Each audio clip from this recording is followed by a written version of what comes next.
What's up, savages? Today, you didn't think I was gonna do a video, did you? Well, guess what, bitches? I'm doing it. I'm here right now in the flesh, pulling myself in. And now it's go time. So anyways, today I'm going to be touching on the Xbox One Smite eSports side of things, which I don't think a lot of you are familiar with, especially on this channel. Well, because mainly this channel has been relatively dead. By relatively, I mean it's been completely obsolete. So I'm going to just kind of shine some light on it. But before I get into that, I just want to say one very, very important thing. With the relaunch of this channel, I got to pick up and do some things that I haven't done. First up on the agenda after this video, we'll probably be finishing the Halo series. I know there's a lot of people out there who wanted the Halo history done, so that's on the docket. I'm not sure if it'll be well produced because I still haven't figured out OBS or OBS or I have no idea what this was supposed to be. That was like, I guess, me figuring out OBS. Anywho, and then other than that, whatever you guys want me to touch on, I'm going to be doing. So you guys are going to be priority 1, and priority 2 is hopefully never recording at night again because I look like Casper's shitty cousin. Look at this, dude. It's like translucent. You need sunglasses to watch this video. Does it get better? Nope. Maybe I'm just that pale. Who knows? Anyways, Xbox One Smite side of things. So the Xbox One Smite. This isn't for a sales pitch or anything, by the way. So Xbox One Smite launched in August. During that time, when we decided to launch, we really were trying to figure out what's the best ways that we can grow this community organically. And I was pretty much at the front of that, trying to really steer that ship the best I could. So when I passed it off, when I moved over to design, it was pretty easy for everyone to pick up. So with that said, when I think of console gaming, I think of MLG, I think of LAN events, I think of UMG, and then, I think about Gfinity, ESL, EGL over in Europe as well. Those are kind of like the big premier tournament organizers that I really think of, and I think for me, when I think of the console scene, it's, we started console gaming probably all the way back in like 2001, maybe 2002 was as early as it was. But I'll never forget the first video I ever saw was Halo 1. It was the Dream Team, right? And yeah, it was TDT. It was Zyos, Alex, Darkman. And Darkman was this fucking beast. He was the first superstar of Halo before the Ogres came in and just destroyed everyone, right? So anyways, when I watched it, they were at a LAN. They had the environment. Console gamers love to be at a LAN environment competing against someone that they can directly see. And part of that is because online is just such a bitch and everyone hates online. It's, even if online was perfect and you had the best servers in the world, you would still hate it because it's ingrained in us, right? It's in our DNA as console gamers to fucking hate online, right? And it doesn't matter if you had 5 ping or 150 ping, it doesn't matter, you're still bitching because it's bad. Right? Everyone can agree on that. It's just bad. So when I really wanted to start it, I said to myself, okay, the most important thing is multiple LANs, and I want multiple people to qualify for these spots. So Xbox One Smite, we have 4 spots open up to the Smite World Championship, and we've announced 2 so far. We have more announcements coming up this week, actually, touching on the rest of it, which I probably should have saved this video, but I'll just touch on it down the road. So how the first spot, how it's going to work is UMG. So UMG has already qualified 1 team already through their online process for an invite spot to their LAN in November. So UMG is going to be holding an event in November. Then we have MLG doing a pro league running through December. Then we have the final 2 spots to announce.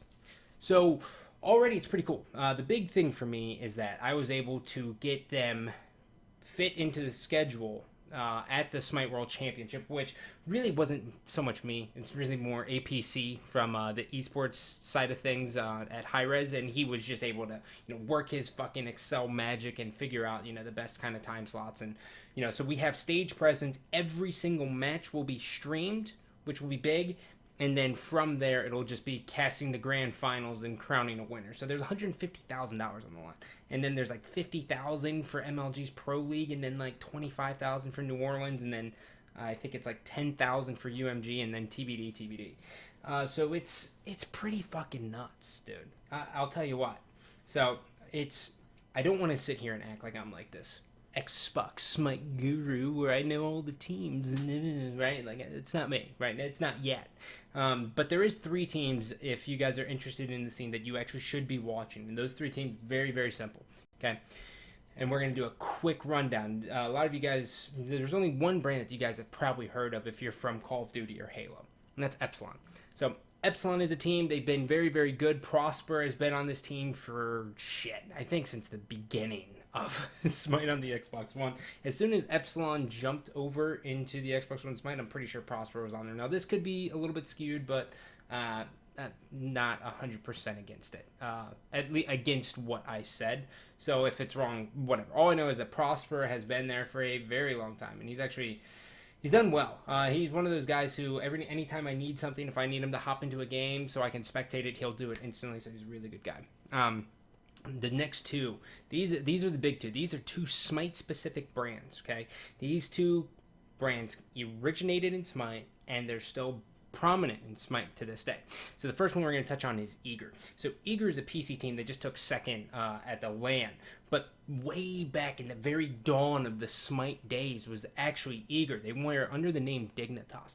And so what Dignitas was this just juggernaut of a team in Smite. They always won the events. Everyone looked up to them, and even to this day, people look at Zapman, who's their hunter on the PC team, and they're like, oh shit, this guy's so fucking good. He's just so aggressive, right? Like, you watch Zapman, and you're just like, holy shit, I can't believe he just did this. Like, he really just dove in there. And there's a lot of times where you're like, oh no, Zap, buddy, come on, man. Not the best play, but, that's him. So they actually have an Xbox One team as well. And their team consists of 2 players who it's 5 players total, right? But it's DeWorst and Air Cougar. Now, DeWorst is a great player, but Air Cougar actually came from way back in the day of the PC scene, right? So he's always been playing PC. When the Xbox One came out, he jumped on this as his time to kind of shine in this scene and bring his knowledge over and excel, and that's what he's doing so far. Traditionally, the Eager as well as Epsilon are in the top 3, and now we're going to talk about the newcomers here to the Xbox One Smite, and that's Juice Gaming. So Juice Gaming, or Juice Community, JCOM, they all started with a guy, DM Brandon, who's our premier caster in the PC side of things for Smite. So DM has this basically community of people that he's always played with and he grinds out with, and that it's their own little pleasant village of fuckery, right? I guess is what I would say about the JCOM crew. But they're really, really good guys. But here's the thing about Juice, right?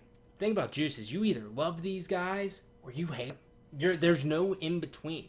But the big problem that we've ran into so far with Juice is 4 of these guys have came directly over from the PC. So, cool, whatever. Or at least 3. I know 3 people from JuiceCom have come over from the PC. So there's Xbox players who are like, dude, I don't like these PC players.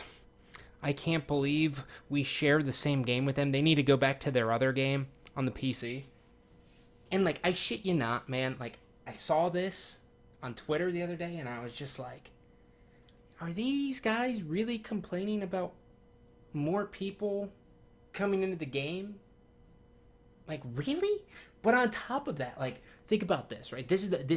It'll literally make your mind fucking explode, right?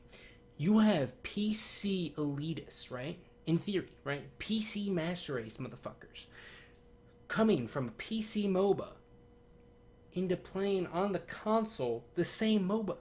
What does that tell you about the game? And you're going to hate on it? We embrace that, man. That is the best story we can possibly have.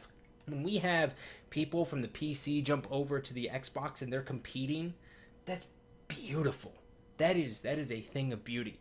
So anyways, stay tuned for the announcement this week. It should be pretty badass. But if you guys have any questions, drop them in the comments section. Other than that, next video is going to be Halo history. So we'll bang this bitch out. As always, I love you, but I don't love you.